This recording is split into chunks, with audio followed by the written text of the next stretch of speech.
The device was so easy to undo, the story goes, that a preacher called it the devil's fingers. Zip means to move rapidly, but ironically, the invention of the zipper progressed at a snail's pace for years before the Swedish immigrant Gideon Sundback finally zipped all the pieces of the puzzle together. For years, clever minds had searched for an easier alternative to the hooks, eyes, and buttons people used to fasten and unfasten their clothing. The first iteration of what became the zipper was patented in 1851 by Elias Howe, inventor of the sewing machine.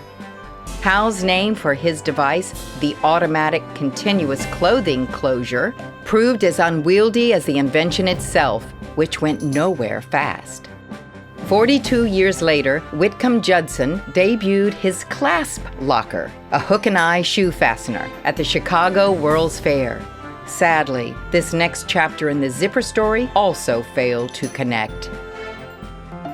Despite this unpromising start, Judson and an investor formed the Fastener Manufacturing and Machine Company and relocated to New Jersey in 1901. In 1906, the company hired young Gideon Sundback, an electrical engineer who became head designer 3 years later. Assigned the fastener project, Sundback completely redesigned Judson's clasp blocker, creating 2 rows of opposing crooked teeth, each tooth in a row capable of receiving and locking with its match on the opposite row. Sundback's hookless number 2 design was patented as the separable fastener in 1917. When Sundback created a machine that could manufacture his new device, the story of the zipper at last began to move quickly. An early adopter of the separable fastener was the U.S. Navy, who wanted the fastest possible fastener to use in uniforms for their fast-moving Navy pilots. Military use proved this fastener's strength and durability, and civilian clothing manufacturers followed the Navy's lead.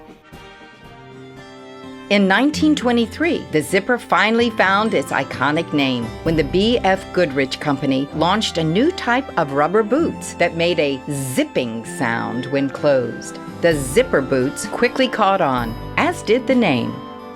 By the 1940s, zippers were found everywhere, in tobacco pouches, money belts, clothing, and luggage.